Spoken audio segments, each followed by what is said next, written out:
next speaker, the member for Lyne, I would remind the House again that this is his maiden speech, and I would ask the House to afford the courtesies as have been given to the last two members. The question is that the address be agreed to, and I call the honourable member for Lyne. Hear, hear. Madam Speaker, it's with great honour and pride that I occupy this seat in the 44th Australian Parliament. The privilege and responsibility bestowed upon me and our government by the people of Lyne, where we have lived for the last 21 years, is foremost in my mind. But this building and this national capital is by no means a strange place to me, as I actually grew up across the border in Queanbeyan. I'm one of 7 children that grew up in an old house that had my father's busy general practice in the front 2 rooms and patients turning up at the door. So as a child, life was pretty busy. Life in Australia and life in Queanbeyan was different then. It was very much a country town. As I grew up, our country's multicultural heritage was starting to blossom, with migrants from all nations descending on Queanbeyan, many from the freshly completed Snowy Mountain scheme, and they'd arrived to build our nation's capital. And also, like many generations of Australians, my parents worked damn hard to advance our family's interests and put us all through a stellar education. Growing up with a father who's a doctor, a mother who was a nurse, and a general practice in our front living room, it's not too surprising that I ended up in medicine. But as well as great parents, along the way I had some great teachers. And I'd like to acknowledge some of them. For Brother Thomas Moore, my 6th class teacher, who developed my interest in public affairs and history, and for the late Father Charles Fraser, who developed my exposure to classics and the early philosophers. During my medical student years, I had some great teachers, including the late Dr. Roman Judzewicz, and after that, Professor Ian Cook, David DeCarl, Chris Vickers, and many others. But all of these teachers and my parents and friends taught me as much by example and deed rather than words. Now, my father, a vociferous and passionate follower and commentator on all things political, I must have inherited the political gene. So after dabbling and being interested in student politics, the pressures and the commitments of an all-consuming medical career dragged me away from politics, but I've returned now after years of on-call and study and training to become a gastroenterologist. My wife and I, like so many young families, migrated up the north coast to a place called Port Macquarie on the banks of the Hastings River, so I could practice my profession and raise a family. Now, when we arrived in Port Macquarie, by necessity, I had to also become a small businessman because there was no endoscopy facility at all, even though they'd employed me as an endoscopist and gastroenterologist. So I had to learn about business, finance, employment and all the other things that go with small business. We've been involved in the beef production industry personally, and we have a long family heritage of trying to make a living out of the land. So I don't come here with an MBA, but I come here with real-life experience in the front lines of medicine and with the responsibility of business and the weight of 14 pay packets on my mind for decades or more. But look, when politics became very dysfunctional, politics starts to invade people's life. So 4 or 5 years ago I thought I can shout at the TV for the rest of my life, or throw the paper in disgust, or get involved in politics. I graduated from commentating on politics at dinner parties to actually being involved. And ladies and gentlemen, that comment, "they should do this," is us. So we have a weighty responsibility upon us. Now, a government should encourage entrepreneurs. It should allow individuals to exercise their initiative, innovate and reap the rewards of their risk, their hard work and the finance that they put up. rather than taxing the arse off them. Now, in public administration, my aspiration is to keep all levels of government as small and as efficient as possible. Otherwise, each level consumes another portion of our taxpayers' wealth. Our defence capability defines us. It lets us trade with the world in peace, and it's our nation's insurance. It should have size and reserves so that we can stand on our own if required. And whilst treaties and allies are central to our defence, we can't scrimp on our responsibilities and subcontract them to our allies. Now, the key hallmarks of our system of liberal democracy, which we've inherited from Britain, should never be taken for granted. It seems trite talking about the freedom of speech and the rule of law, the separation of powers and property rights, and the primacy of the individual, as long as they don't impinge on the rights of others. But really, if property rights are being removed, in part or in whole, by the government, governments can do that, but they should offer compensation, or they should return the property right. Freedom of speech should be protected, and it shouldn't be muffled or diluted by the passing fashions of perceived political correctness. The principle of free markets is to be encouraged, but in the extreme can lead to a monopolised market, which is then no longer free or fair, and that's only where government should intervene. Treaties with nations or other bodies should share common aspirations and goals, but we shouldn't ever sign away our sovereign powers. Madam Speaker, Henry Parkes and his colleagues did a sterling job with our Constitution, with the division of responsibilities and the definition of public administration between state and federal. But there are some things in our federation that I think need fixing. We should firstly complete it with appropriate recognition of our Indigenous peoples. Initially, the roles of the Commonwealth and the states roughly matched their revenue. Roles and responsibilities were very clear. But now, due to changes in the taxing power that happened during the two world wars and the growth of the social welfare system that was nowhere to be seen at 1900, and the growth of bureaucracies at all three levels, there's a growing funding disparity and a blurring of responsibilities. There's increasing waste and duplication between the Commonwealth and the states. We seem to have a creeping and confused federalism, where the federal government is continuing to assume the responsibilities of the states, and on occasions vice versa.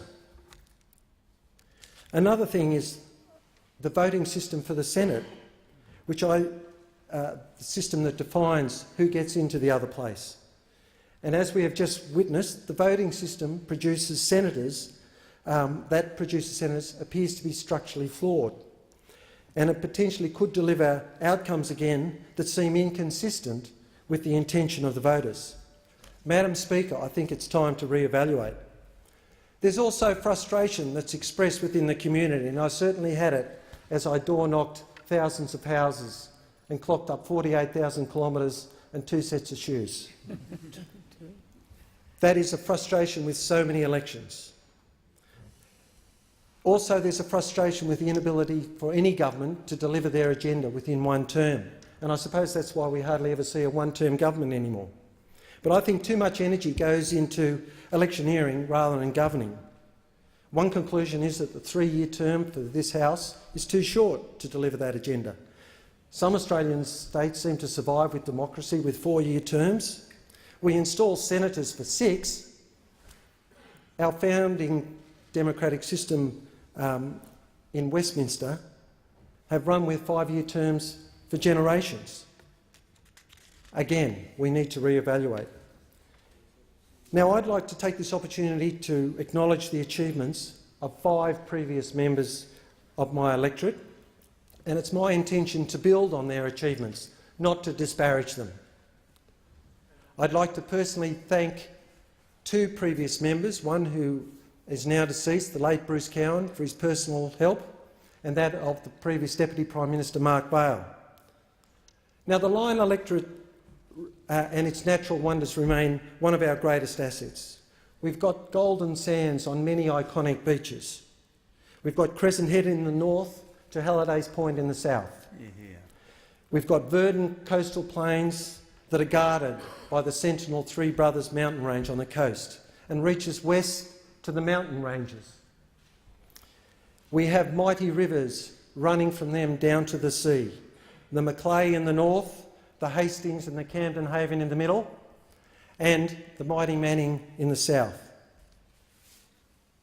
My electorate encompasses the ancestral home of the Dunghutti, the Biripi and the Warramai people who've lived there for millennia, and it's only been our home for the last 21 years. Now, our Lyne electorate cities and towns and villages have all played a part in the history of Australia.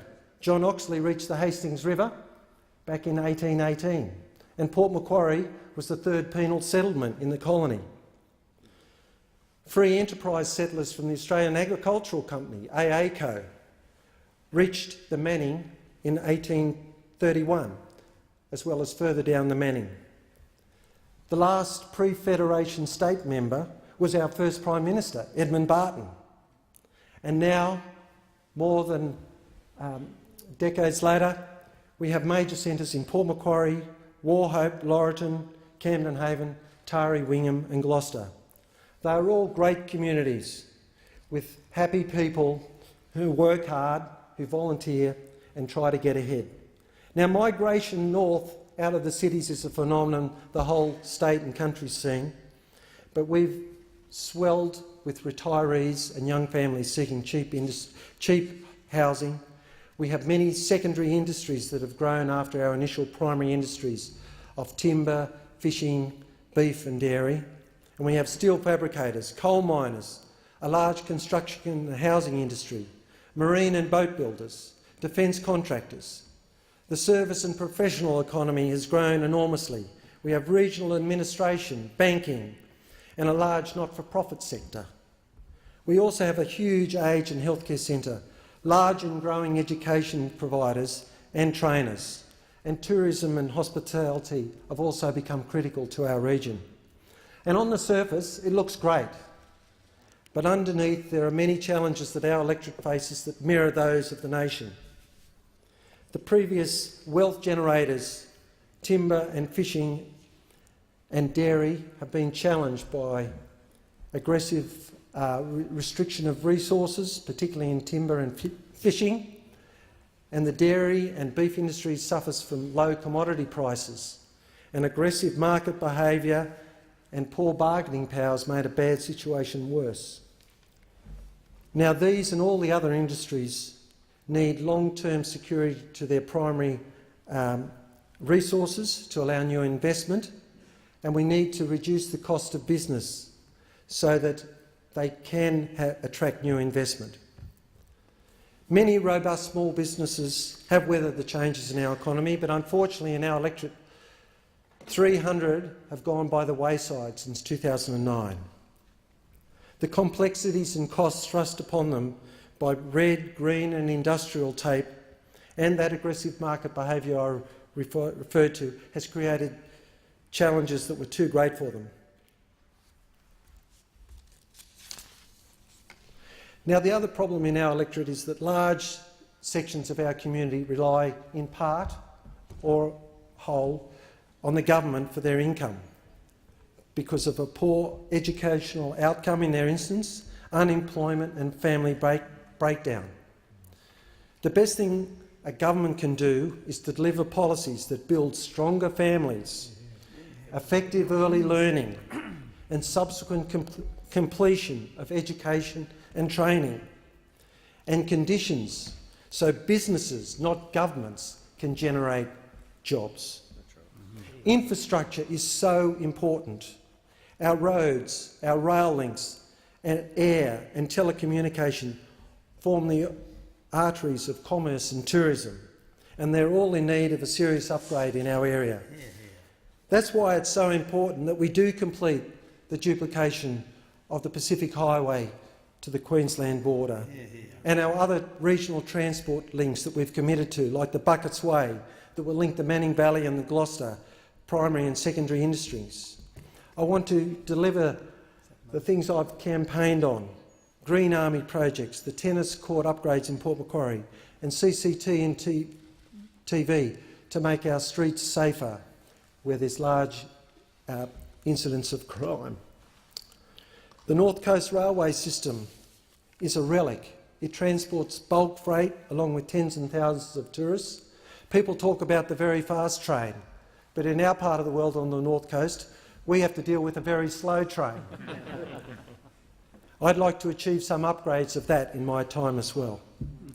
Now, our health system, that's the envy of many countries, is under strain.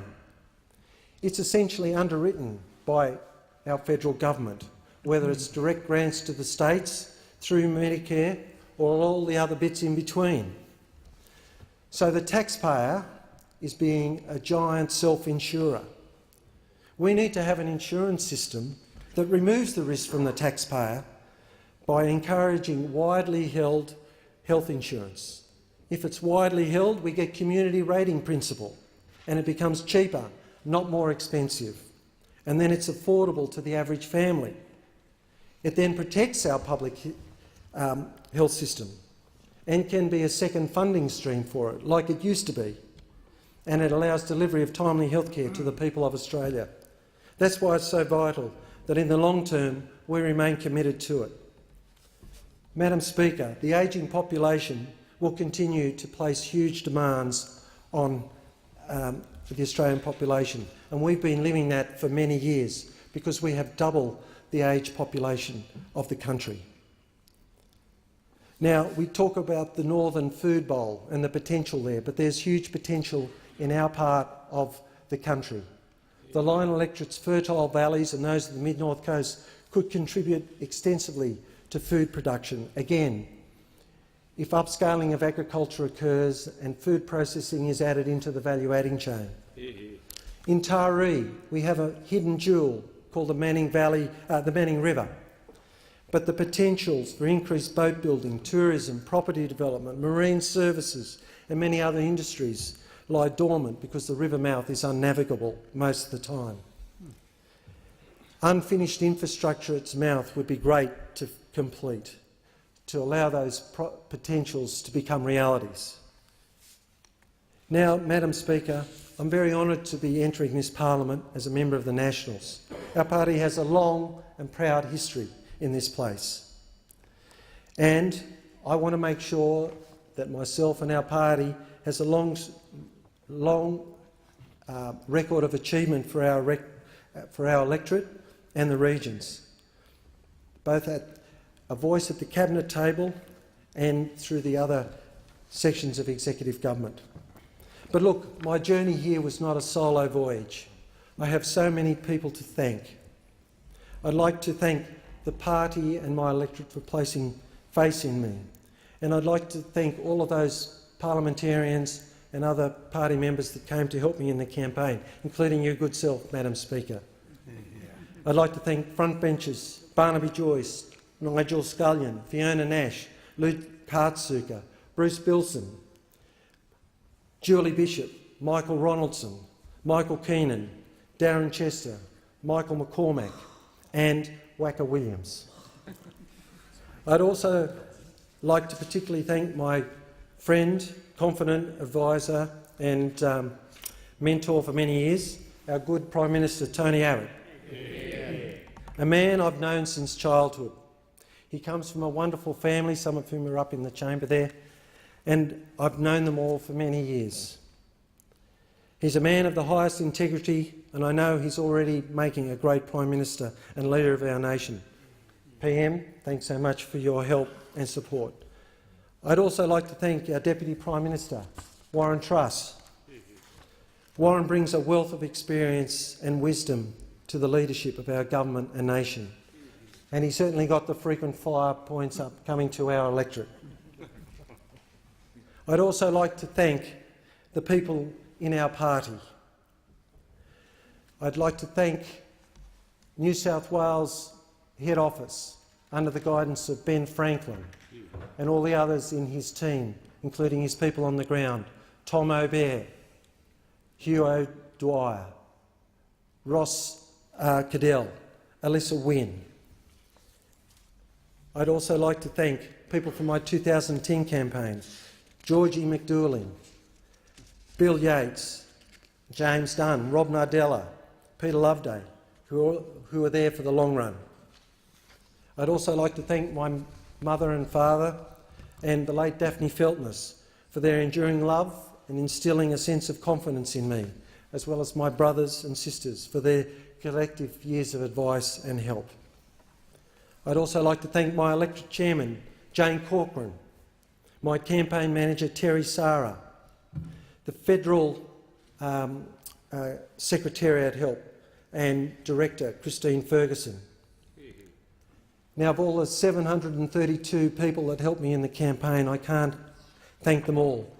But down in Gloucester, I'd like to mention Don Dunlop and his team, and the Taree team headed up by Arthur Chapman, Warren Young, Craig Webster, and all those that helped over at Olbar, including Jane Vincent. Ladies and gentlemen, when we get here into this House, so many of our decisions have so many ramifications for so many people. It's a great honour, it's a great privilege, but I'd like to tell the people in my electorate, I am so honoured and privileged to be both your ombudsman with all of us here and the executive government, as well as that we, as members of this House, are a voice for our electorate. We hope that on this side of the chamber, admittedly we've gone over the edge, but we speak with the voice of common sense, reason, real-life experience, and we believe in the keep it simple principle. So look, ladies and gentlemen, I will work tirelessly for the electorate. I'll work tirelessly for the nation so that we all reach our possibilities. We all have great potential. It's just important that as Australians we make sure that all of us get a chance to shine. We all get a chance to take our risks, bite the bullet and do it. Ladies and gentlemen, thank you very much.